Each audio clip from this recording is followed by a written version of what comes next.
All right. Welcome, everybody, to Into the Fire. Coming to you live from Tulsa, Oklahoma. Myself, Jason White, along with Ronnie Leatherman. How's it going? Hello, good. How are you? I'm going to test out this new mic tonight. I got a screaming deal. You know I like screaming deals. And I got a screaming deal off of Marketplace off this mic, and I'm going to try it. I have my other one at the ready. So if there's any kind of an issue, then I will switch it out in a quick hurry. But anyway, it's going to be a fun show tonight. We've got a couple of all-stars from the East Palo Alto Police Department. This city was established in 1983. They cover 2.5 square miles right there in between, a little bit northwest of San Jose. I love that because I was actually born in San Jose. And I've lived in that area, not in East Palo Alto, but I definitely lived in that area as a little kid. And it's pretty close to San Francisco. And I think that they're going to be able to provide a lot of cool stories along the way. And I'm going to talk a little bit more about why they're all stars. But what's been going on? You've just completed your first week as a civilian cold case investigator, and I've seen you back there clicking away. So what have you been doing? Well, and quickly, you didn't mention this is episode 22. So it is episode number 22. Who would have thought that we would still be here, episode number 22? Pretty crazy, isn't it?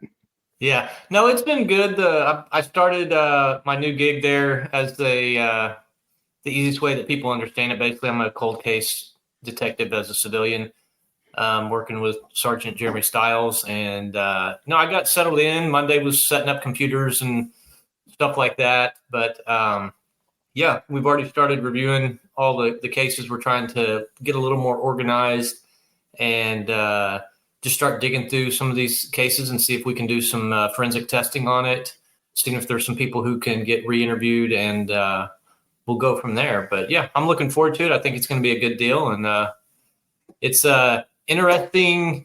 The office is still as it was when I left a couple years ago. There's a couple new faces, but I mean the back and forth banter, the hard work on all the murders you guys get working as a team. It's nice to see that has continued, and I'm glad to be back there. Yeah, and just for the listeners, I mean, there's approximately 300 cases that are located inside of that room that date back to 1968. So there is a lot to choose from as far as cases, and there's no doubt in my mind that there's some cases that are back there that are diamonds in the rough that are, mind you, some of the most complicated cases that Tulsa's ever had, and that's why they're back there for a reason. But Ronnie was an exceptional detective, and he's got 2 years of now crime analyst experience under his belt, which I have no doubt will help him along that way too. So it's going to be a lot of fun, and hopefully I'll be able to help you along the way on some of that stuff, and it'll be a lot of fun. So I don't know, but we managed to avoid any tornadoes. I want to thank everybody that sent me a bunch of messages to make sure that we were okay here in Tulsa. There's a town called Barnsdall that's located just to the northwest of Tulsa. How many minutes is that, Ronnie? I don't even. It's roughly an hour, maybe. I really don't remember. I don't even know if it's that far, but it doesn't seem like it's that far. But it's the only town in the United States that actually has a working oil well on its main street, I think is what it is. But that town, narrowly missed it. The whole thing getting completely flattened. It had an F4 tornado that rolled through there, and so we're really lucky that the loss of life wasn't much greater than it was. So prayers and thoughts go out to that community, as well as those that live up in Bartlesville, because that's that community also got hit a little bit too. So just a crazy time with weather, and we're lucky that they give us a lot of advanced warnings here in Oklahoma. Ronnie and I are a little bit obsessed. I think we're a little bit weird when it comes to tornadoes. We actually like to jump in the car, and when we were working, from time to time, we would like to try to be spotters. It never quite worked out though. We were always either too late or it was too far away. And so that's what's crazy true. That I've lived in Oklahoma for 50 years, my whole life, and I've never seen a tornado. Well, these guys here, I've seen one. I've seen it by your parents' house up in, I was up in Joplin. So, and they live close to there. So I saw it and I couldn't believe it. But nevertheless, let's get into this. I want to give these guys as much bang for the buck as we possibly can. These two people are fans of the show. They've been watching since not only they've been fans of this show, they've been fans of us on the First 48. I think they've been watching us since back in 2014 when we started. That's always really special to myself and Ronnie and all the other cops that happen to be on that show from time to time, because, you always wonder how the other cops, what they think about, what are we talking about? We don't want to give away any trade secrets, etc. Wouldn't you agree with that?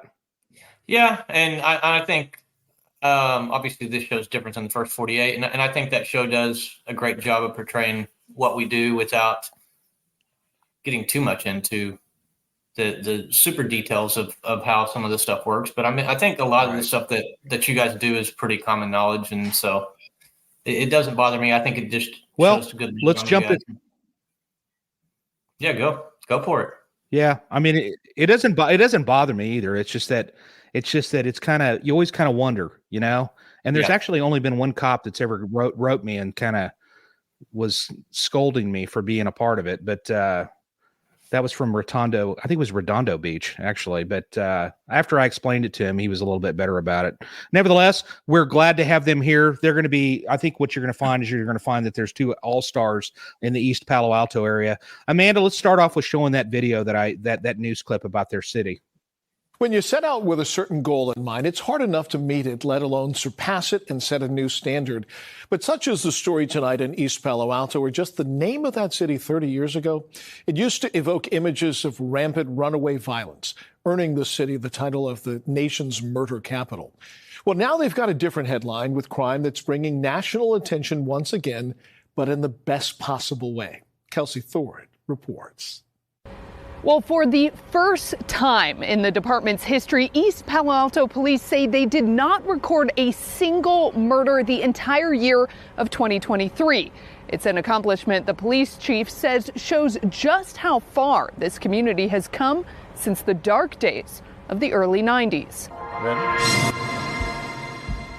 Police Chief Jeff Liu grew up in Palo Alto and remembers exactly what his parents used to say about East Palo Alto. My parents always told me, don't go to East Palo Alto. And this was like the 80s, early 90s. Don't go to East Palo Alto. It's very dangerous.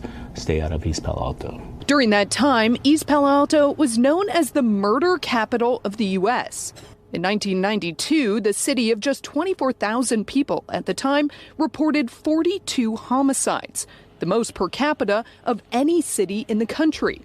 Chief Liu says even now, 30 plus years later, it's still hard to shake that reputation. Even when I'm in different areas of the state, you say, yeah, I work in East Palo Alto, people would say, ooh, because they think it's dangerous. Despite those hurdles, Chief Liu joined the East Palo Alto Police Department 23 years ago. He became chief in 2023, and that same year, the city accomplished something many thought may never happen. They did not record a single murder the entire year. After so many years of carrying that label around, to reach zero murders for the 2023 year, that's just the hugest community accomplishment possible.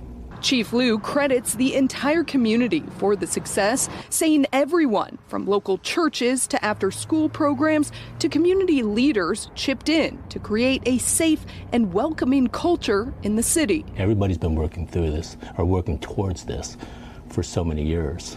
That's why I say it's a community celebration right now. It's a trend the chief is hopeful will continue long into the future, but one he says he's prepared to handle either way. I know we reached a milestone, and it's an amazing thing, but we can't rest. We have to keep working and keep finding new ways of doing things. And Chief Liu really isn't taking any of the credit for this accomplishment. I jokingly asked him if he was going to be bragging about this to other police chiefs in the area, and he told me that he couldn't do that because he doesn't even take a small amount of the credit. He gives all of that to the city of East Palo Alto. I'm going to give Chief Liu props for that story. I think that's great. And he's giving credit where credit is due, which is to the community.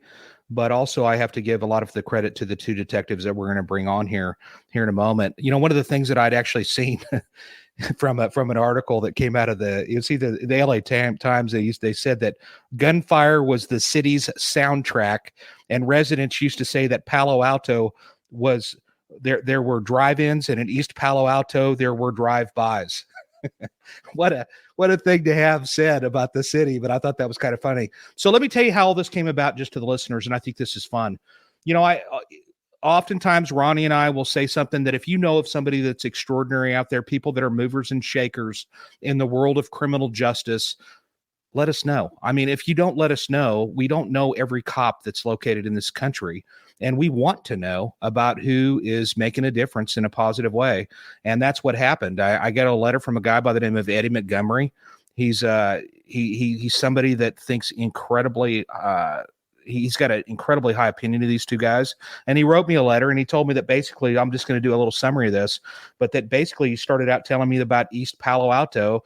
And he says it's severely, at the time, it was severely lower class income.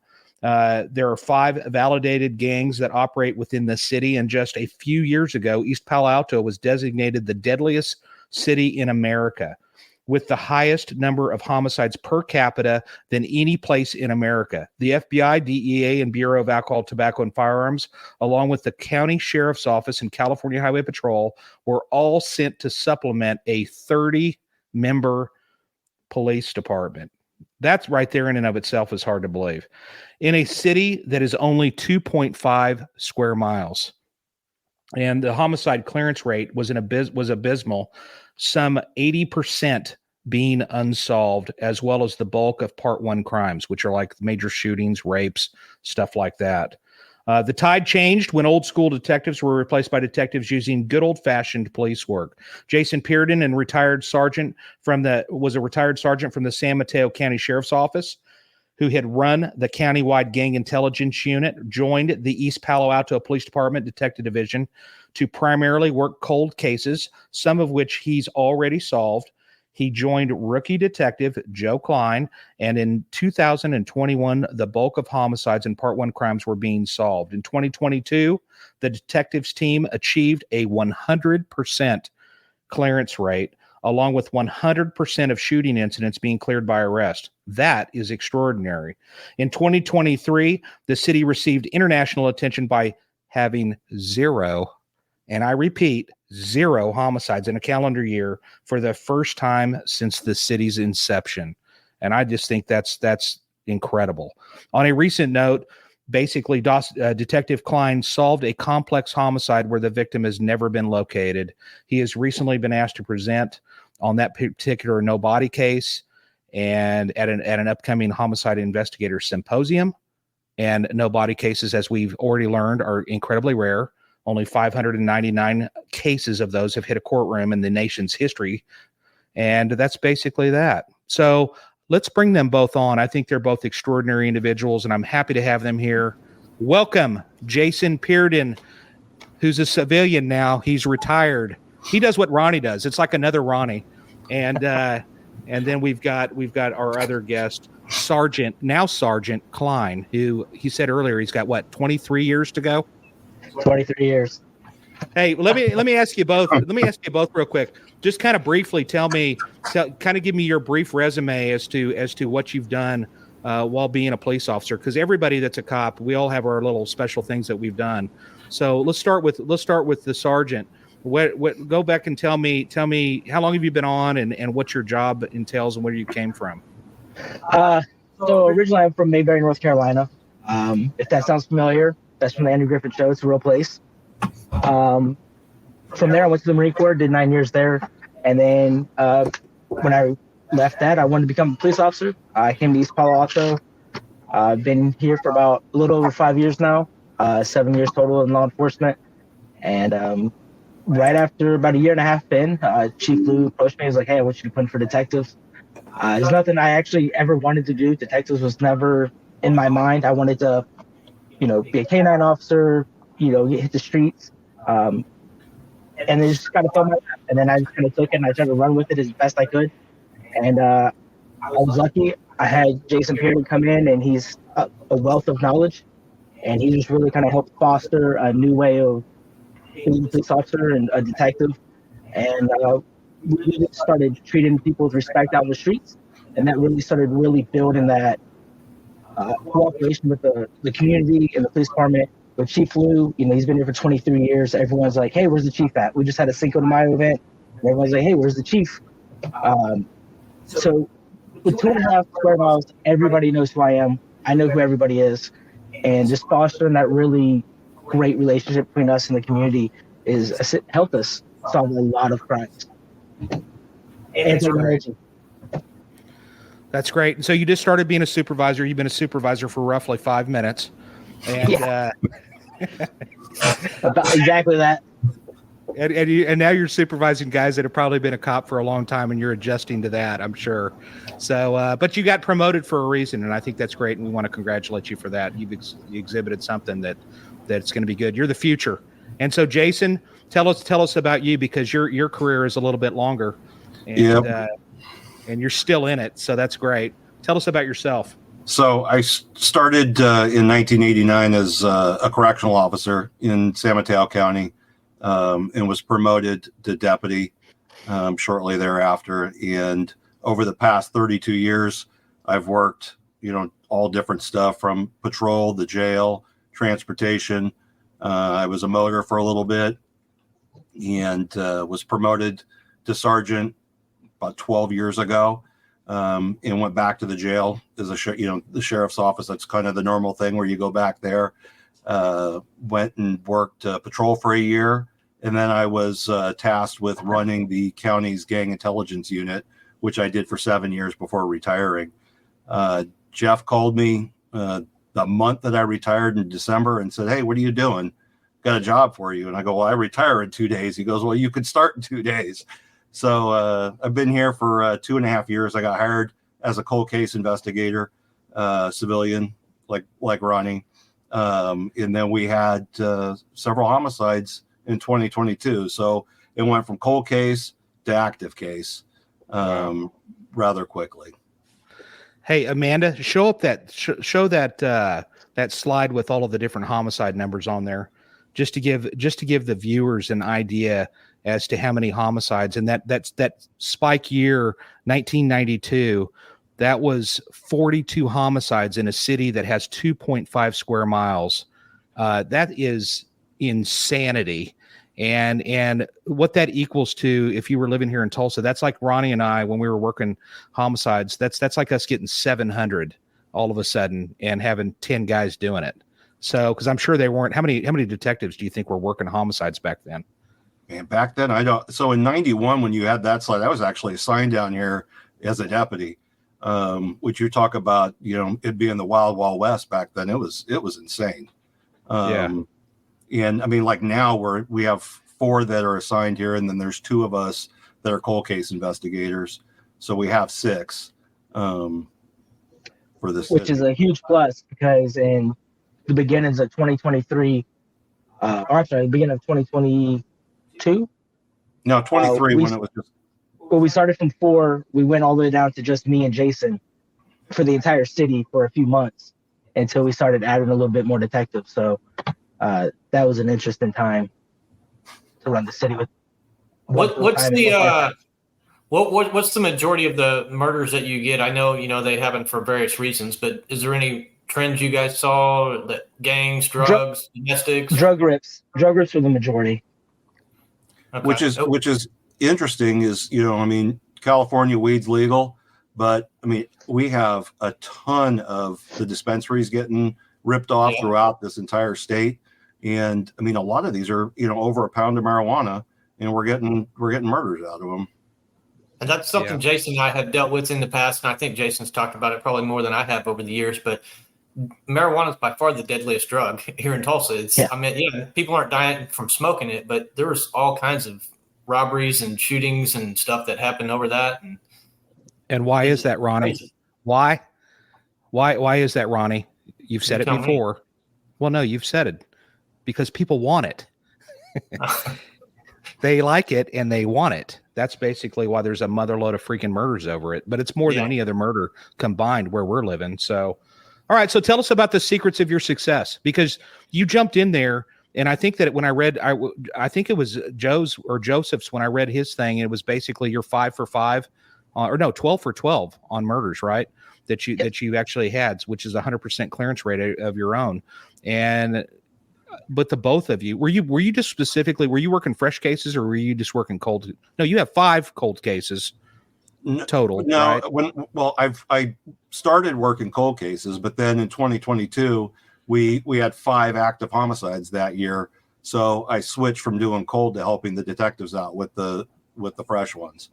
Okay. Were you going out on to the scenes, or were you just at the office doing research and paperwork and? Yeah, more the analytical part through the desk and doing what I can. When I was with the sheriff's office, I was the forensics for the phone, so I'm kind of the phone guy here. So a lot of it, doing that part, doing the background on suspects, and just kind of, organizing everything. So what's the secrets of success that you guys have been able to teamwork? To do? That's relentless work ethic. Right. Teamwork makes the dream work, doesn't it? That's what's teamwork is by far the biggest thing. The one thing that the biggest success we've had is video, and it's private person's video.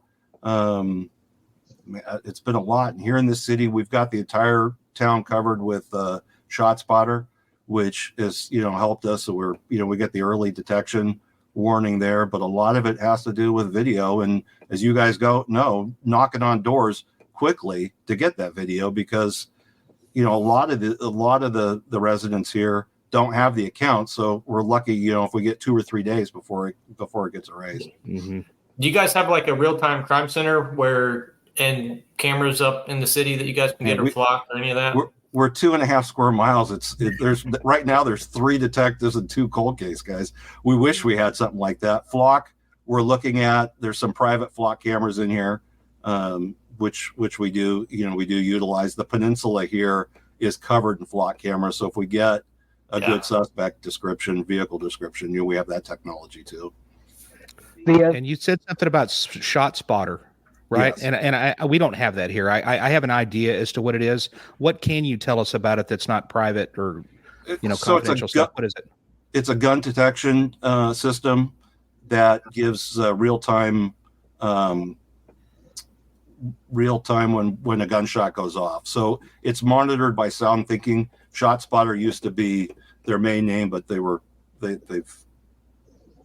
changed their name to Sound Thinking. So it's monitored through that company. And then there's a phone app, there's a computer app. Our dispatch center also has it, so it immediately pushes out the alert. So there's audio, so you actually hear the shooting, and then pinpoints the actual location or close to it.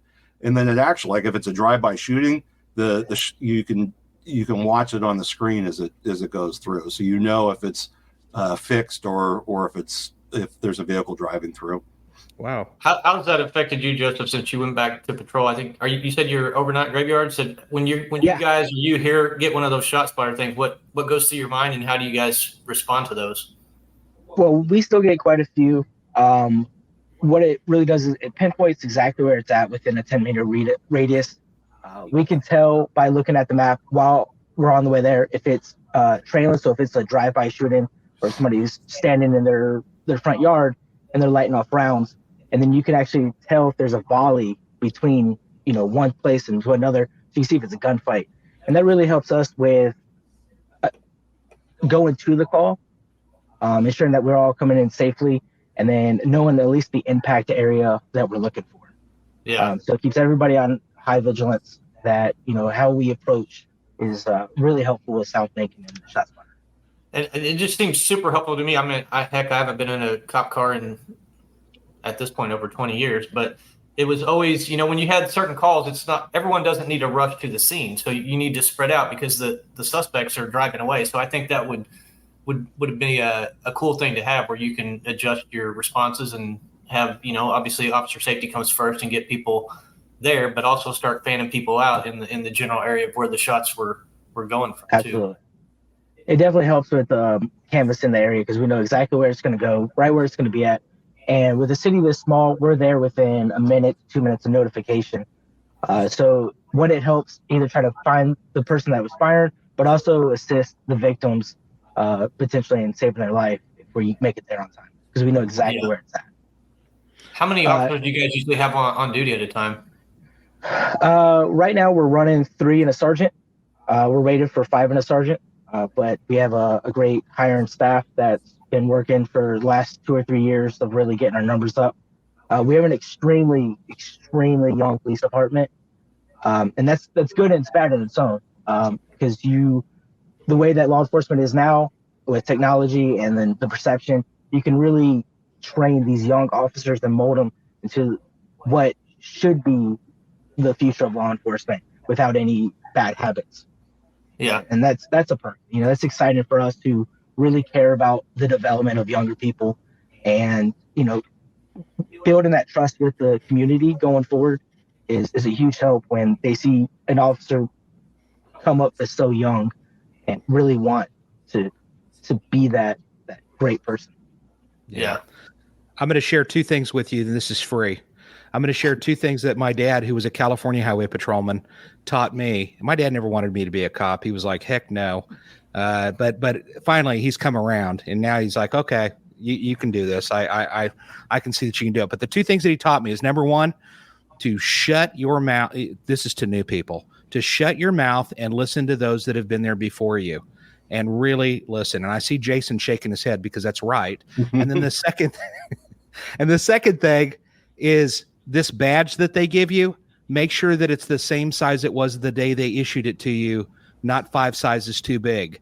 And I've heard that about 3 times from you already, Joseph, where you're talking about treating people with respect and just treating people right. And that really goes a long ways. And I'm not advocating back rubs in the community, but basically it's just treating people right. And sometimes you got to get their attention.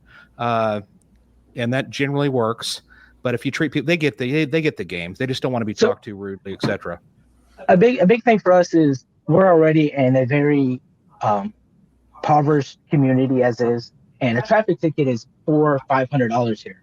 So giving somebody some education and let them know why their traffic violation was wrong or what could have potentially happened, that goes a lot longer, and at least it gives them education on what they did wrong and how they can change their behavior. But it also builds that connection with oh, he didn't ticket me, he just gave me a warning. And then so they don't walk away with a $500 debt or bill, and they have a more positive interaction with the law enforcement. Yeah, I agree. And before we go on, technology is amazing, but we have a group of district attorney investigators that have just been a key role in the DA's office in solving the majority of crimes that we've worked. 11 out of my 12 homicides were solved really because of the relationship that we have with the DA's office, all the way from the head guy, Steve Wagstaff, to the DAIs, Jordan Boyd and Bill Massey and Jamie Draper, that just really engulf in law enforcement. They're just like Jason and I. We love to solve crime. We love to be there for the community, and it's something that we actually just really strive for and enjoy doing. And it's great when you have a group of people that have the same mindset and the same goal. Yeah, go ahead, Ronnie. No, go ahead.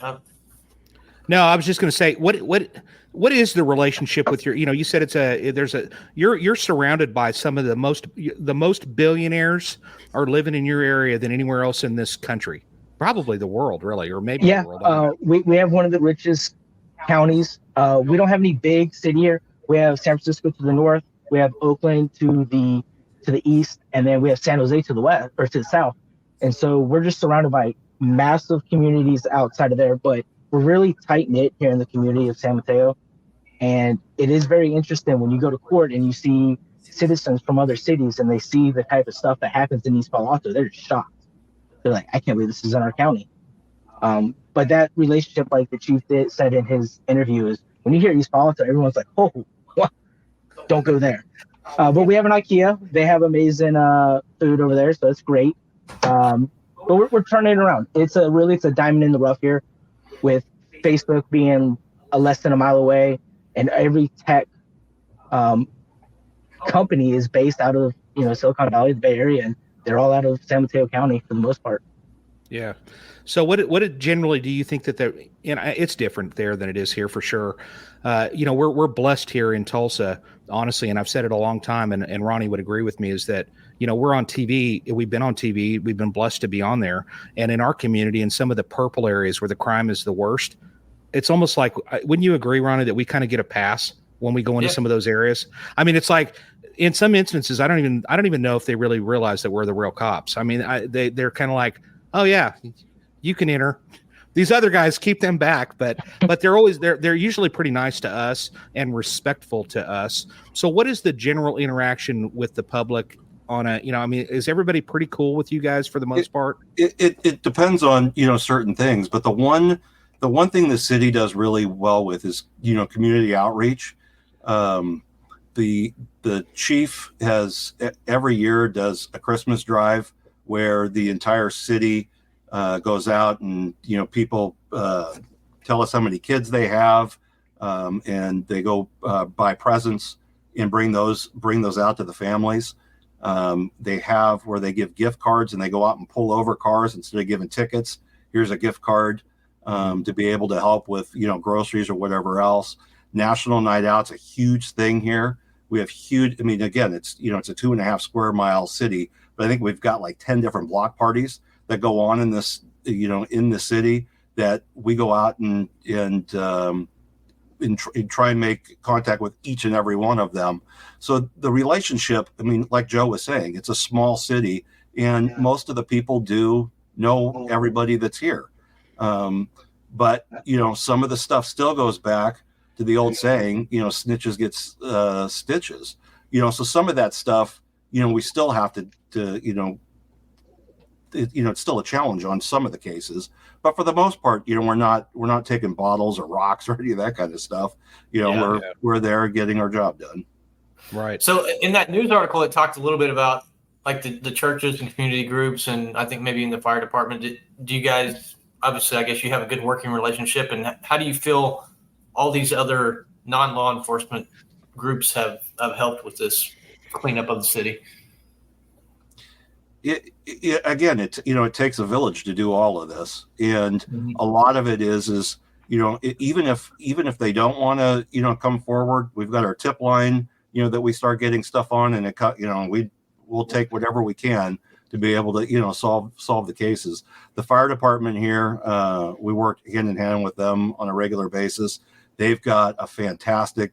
Each fire rig has a drone, and then they also have a 3D scanner, not the Faro scanner, but an actual 3D scanner where you can go through the room, that you're able to show to a jury and be able to walk through, different crime scene and stuff. And they're fantastic about coming and doing whatever we need with that technology. All right. So in saying that, is that better than a Faro? Because if so, we want it.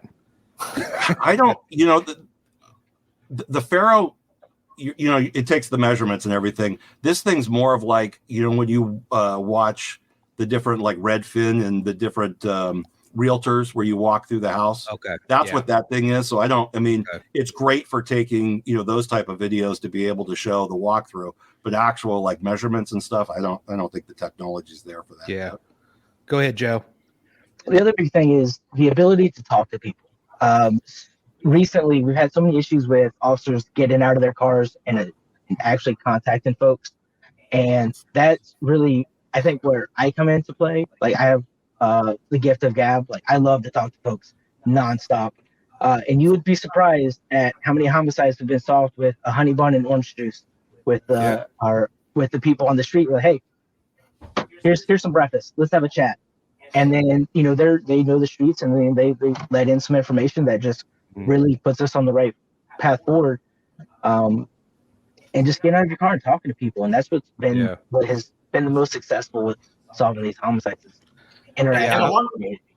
I was just thinking, Jason, that reminds me of some of the stuff Jason and I did in the past, and maybe you're still doing it, Jason. I mean, like Jason said, I'm not, hey, let's go give everybody a free massage and, hey, you can do whatever you want. But, yeah, you got to have respect. And there was countless times Jason and I would hit a drive-through on the way to detective division to interview somebody because the people were hungry, maybe just because they were hungry, or just, just like we've all said, just being nice to people. And, hey, here's you a burger and some fries and a drink, and just relax, man. Everything's going to be fine.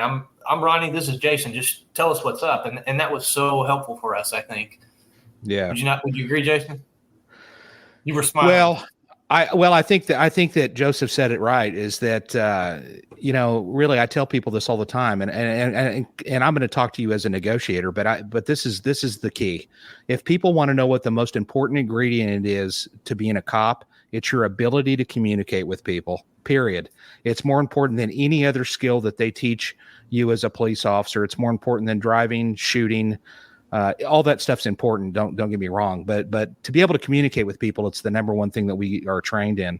I want to say hello to your chief. Your chief's actually in here watching. Hey, when the chief actually shows up to say hello, or he actually stops by and he actually comments that you two are the two most talented and hardworking investigators that he knows, then I think we've got the right people here for this. Andy's in Virginia right now. Oh, really? Yeah, so, he's in training in Virginia. That's nice. So you are you're representing your community, and that's appreciated. So go ahead, Ronnie. I was just thinking before we move on from that, what's the basic structure of the department, and how has the administration, other than the chief, been helpful for you guys? I assume the support's from the top to the bottom. Yeah, we have a chief, 2 commanders. We're allotted 5 sergeants. I think we're down 1 right now. And then what do we got? 30 patrol or 30 officers somewhere. We're rated for 32, and we currently have, say, roughly 22, 23 patrol officers and sergeants. So, and we have multiple people in backgrounds, and I think we're probably short maybe 1 or 2 bodies to be fully staffed. And that'd be first time since I've been here that we've had this many officers. But getting back to, the staffing, as small as we are, and we're hitting search warrants for murder suspects and gang members. And, we have to do a threat matrix to come up with it. And a lot of them are SWAT hits or need, multiple personnel. The relationship in this county that we have with all the chiefs is phenomenal. Like Joe was saying with the DA's office, it's an interesting county. Everybody gets along. You call for help, we get help. The U.S. Marshal Service is kind of like our backbone to go out and help us go track down our fugitives or utilize them for making entries for our search warrants. Because without that, with the staff we have, it's difficult. And we do, like Joe was saying, we've got very young officers, but we invite them to every single one of the search warrants so they get to see the type of investigation skills, looking at the evidence collection. We do what we can to, show them the ropes at a very young, part in their career. So, and another thing that we do is, so you guys probably have to do like all your crime scene collecting evidence yourself, as well as the interviews and search warrants and all that. Yeah, absolutely. Unless if it's a homicide or a case that we think is going to lead to a homicide, we have a county crime lab. They'll come out and process the entire scene. But if it's anything short of that, we're doing it all ourselves. Okay. Yeah, I can't even imagine doing all of that by yourself. But it's probably like Sons of Anarchy, when they'd call the crime lab from the county to come out. But hey, listen, I'm just curious. Out of all of the, what was it that you guys did that was different from the other detectives when you got all of these cold cases solved and stuff? I mean, I'm not saying anything disparaging against the other guys, but literally technology. People don't understand that technology that you have to work with today is like learning another language at times, really. And that's the big thing is the technology, but it's a busy city. And back in the day, they'd get a homicide and then they would get another homicide. The biggest thing that we changed was making sure that we worked as a team. We worked it as hard as we could, and kept it as active as we could.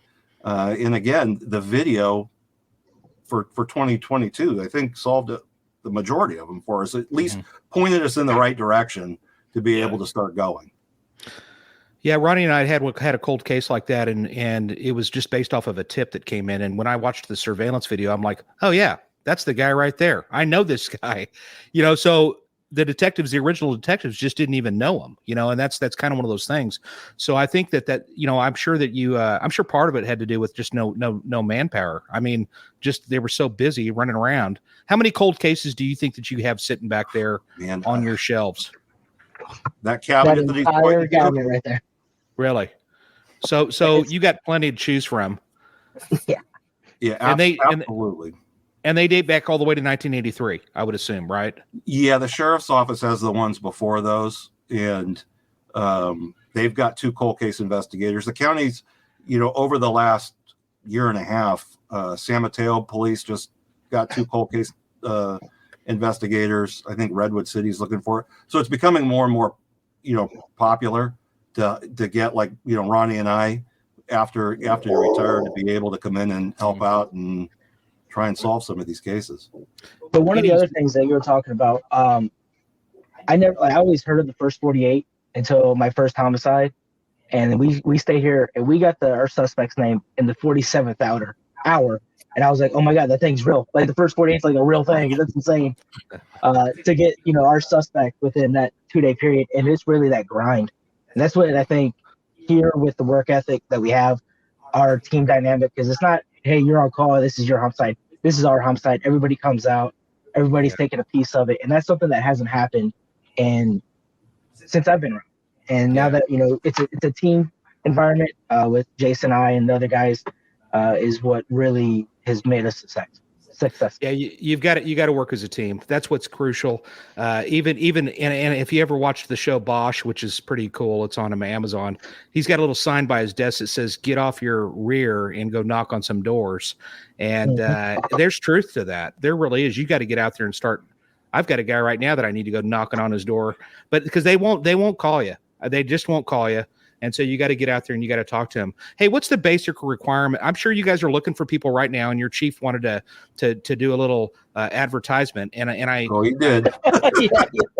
So, and what's the basic requirements for somebody if they're listening to this? Hey, listen, I got relatives that live in the Bay Area still to this day. What if they want to be a cop with your agency? What is your requirements to become a cop there? Go ahead, Joe. Have a pulse, and we will teach you. Now, our chief has kind of built in what he wants, and it's people that care. We don't need the top athletes. We don't need you to be, have a master's degree. We want you to come in, and we want you to actually want to do good work. We want you to be appropriate with the community. We want you to be able to be trainable and to learn how to do the job the right way for people who actually care.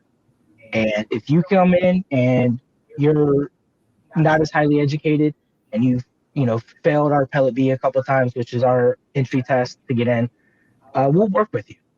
We will sit you down. We'll put you with Eddie, who works with all of our guys on report write-in as a civilian, and we will train you how to be a better cop, how to be a better person, and how to really just have you grow as a person.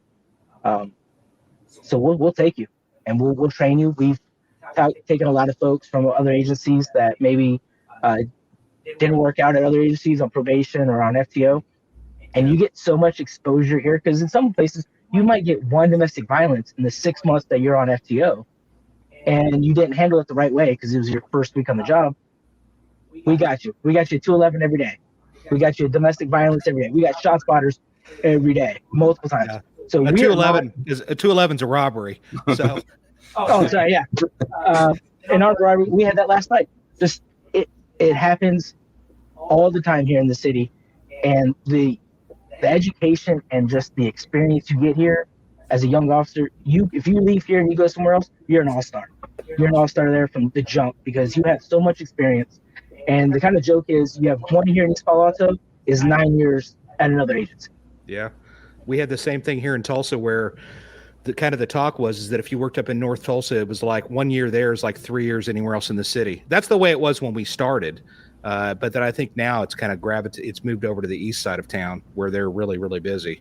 Yeah. But yeah, man, I'll tell you what, this is exciting stuff for me because I always like to hear how other places do it.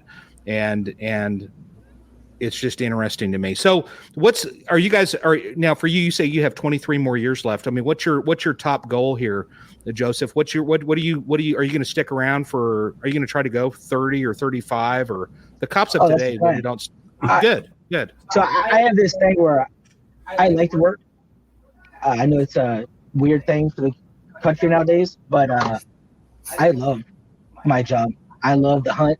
I think that's the best thing for when I came into the detective bureau and I got my first case, and then just to do a different side of policing than your patrol, and patrol is extremely important, but just to see the other side of crime and the hunt to chase somebody down, I think it's kind of like chess. It's like a mind game. Who's smarter? Who can figure out what?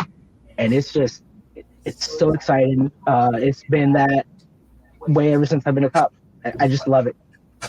And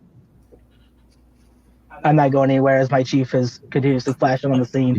I love this community. I think that I found my niche and a place where I can really impact people. Yeah. I can impact the community, and I can impact junior officers and how they grow up. And I like to see that. I did that in the Marine Corps when I had junior Marines. Is just try to put them in the right path and make them better. And I think that this job is a calling. It really is. I mean, it almost pains me. I have to say this, and we've kind of gotten to a world now where we're giving sign-on bonus. Do you have sign-on bonus there currently? We do. What's that? What is that? 30,000. 30,000 to sign on. Okay. And how long do they have? Not even as a lateral. 3 years. Okay. All right. So that's a good little chunk of money. And so $30,000 sign-on bonus to come to you guys. My personal opinion, but then again, I came in at a different time. I mean, when Jason came on, you probably were competing against hundreds of other applicants to do that job. If not thousands. Yeah, if not. Well, I've heard that. I've heard there was. I was listening to one of my buddies up in Rochester, New York.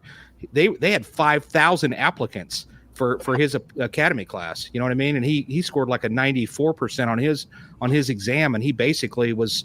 He made it. They squeezed in another academy, like a third academy. That's how competitive that was. It's not like that anymore, ladies and gentlemen. If you really want to do this job, and you're not, you haven't been running around with Jesse James. Your chief said if you're breathing, but I know that it's more than that. You're going to have to, you can't go smoke a crack rock and then go down there and run the course. You're going to have to have some integrity, and you're going to have to be able to pass a background, but it's not that difficult to get on if you really want it. I love the fact that you guys are willing to go out of your way to help people get on, and that's something that we need, and we do the same thing to an extent, but that's what we want people to want to do this job. It's a calling. And so we also have the backing of our chief. So our last POA negotiations, our chief went to bat for us, got us a 15% raise, got us a $10,000 retention bonus, because he's like, hey, we're going to build you up, we're going to teach you how to be a cop, we want to keep you. So our chief went to bat for us. It got us a really big raise that put us right in the hunt for other agencies. So we're more attractable now. We have really nice vehicles. Our pursuit policies really friendly. So we can still be cops. And here in the Bay Area, that's something that's really hard for other agencies to do. And I think that's what's attractive is people want to get out there and be police. What's the top out for a cop, real quick? For a top out pay for the police officer, if you know. Give me 1 second, I can tell you. Hey, while he's looking that up, hey Eddie, I know you're watching from the other room. Stop in, say hello, because you're viewed from throughout the world. Throughout the world, we're the number one show on this station that is an alternative show. It's not a I don't know, what would you call it, Ronnie? Paranormal stuff. Yeah, paranormal stuff. There he is. There's Eddie. Eddie, you're star. Thanks, Jason, Ronnie. Thank you, sir. Thank you. I appreciate it. See, if you're out there in the country and you know somebody that's really there. Thanks a lot, Eddie. What do you do, Eddie? By the way, what do you do? Well, right now, what I do is I teach advanced report writing. I teach people to get them through the Palo B test, which is the local test here in California to become a police officer. And then if they have writing trouble through the academy, or if they're being promoted from one area, like in patrol and going into investigations where it's a little bit more advanced, like writing search warrants and probable cause and things like that. So that's what I do. Were you a cop? No, I was a paramedic. Okay. And you're not doing any. I used to sit around and read English books for fun. All right. Well, so listen. Always a book. Listen. I got those numbers for you. Well, okay, go ahead. Tell us what the highest paid, what you can make there. So our top step officer makes $61.79 an hour, and top step sergeant makes $74.21 an hour. Okay, you can. That's a good start. And somebody said to give a plug in for dispatchers as well. If police work is not your thing, dispatchers make good money too, and they're part of the team. And we can't operate without good dispatchers. So consider that as well. Anything else that you want to say, Eddie? You got anything else you want to say, comment wise? What am I missing? Because you guys, these two, they're really heroes to you. And so, what am I missing? One of my messages, and that's why I sent you the photograph. Do you have it of Sergeant Klein with Spider-Man? Oh, yep. Throw that up there, Amanda. Throw that up there. This is a man. These are two gentlemen that lead from the heart. And that little boy there was a victim of a crime, and Sergeant Klein saw it in his day to make sure that he got a special visit from Spider-Man just before Christmas. And that's what these two gentlemen are all about. That's why I reached out to you, because I knew that you guys are of the same DNA. That's awesome. I love it. That had to have been pretty amazing. And there's a video anywhere. There's a video that I will throw up on my Facebook page that I'll throw up there. And it's the video of that little boy getting a backpack from, who was it? Was it another police officer that was Spider-Man, or? That was Detective Sal Perez. It was Spider-Man. Who do you think it was? It was the Spider-Man. Come on. Never mind. Never mind. With the backpack was. That's right. It was. There he is. There you go. Right on. He's a little bit shorter in real life, but he's a great guy. Well, I'm going to tell you guys this. See you, Eddie. I'm going to tell you this to the three of you guys. And to your chief, because you're to Chief Lou. You got friends in Tulsa. If you ever have an investigation that leads you our way, you don't hesitate. I'm going to send you a copy of our homicide booklet that Ronnie and I came up with, and we handed out to families. Feel free to steal the idea, share it with the Bay Area, and you guys can. Just send me a copy of what you come up with. But what we do is we hand that out to murder victims' families and so forth.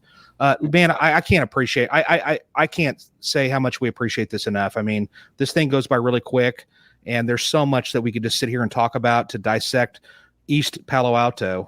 Is there anything else that you guys have in mind that you want to mention? What's you said $60-something an hour for the starting, or for the topped out police officer? Is that what it is? 67 without incentives. Yeah, 67 without incentives. Okay. We're hiring. We love laterals. Well, they'd have to give me a field promotion to like a major or something higher. I don't know. You can do that. Man, I don't. Home. You can go back to San Jose. Yeah. Yeah. Well, I'll tell you what. I'll tell you what I am up for is I'll be happy to share any material I've got with you guys. And you might see some of that you might be able to find useful, and I'm happy to. You need to have me out there someday, and we can just talk homicides, and I'll do an 8-hour class on homicide investigation. But I'm sure you've got some all stars. Oh, and one last thing I wanted to ask you real quick, because we got to run. Did any of the Zodiac victims end up in your jurisdiction as far as back in the 60s? If they did, I don't know. Okay. Just out of curiosity, Ronnie, you got anything else? I just appreciate what you guys are doing. Keep up the good work. It's always great to talk to some cops from other than Tulsa who have similar views that Jason and I have, and I just appreciate that. And thank you guys. That have walked, both of you. That have walked the walk, and they know what they're talking about, and they're making a difference. So I cannot say that enough. I'm going to tell you a guest coming up in June, just to give you a preview real quick. We're going to have one of Ted Bundy's victims that from the Chi Omega sorority house that's going to be joining us in June. So stay tuned for that. There's going to be somebody else next week. I just don't remember. Maybe we don't even have anybody. I don't know. Maybe it'll be Ronnie and I, but we'll see. But hey, listen, I want to thank you guys enough. Amanda's got to take off out of here and go to Wiretap, which is going to be the show directly after us. Thanks a lot, guys. I appreciate you very much. Thank Stick you very around. much. Don't click X. Stick around. Okay, we'll do. Amanda, take us out.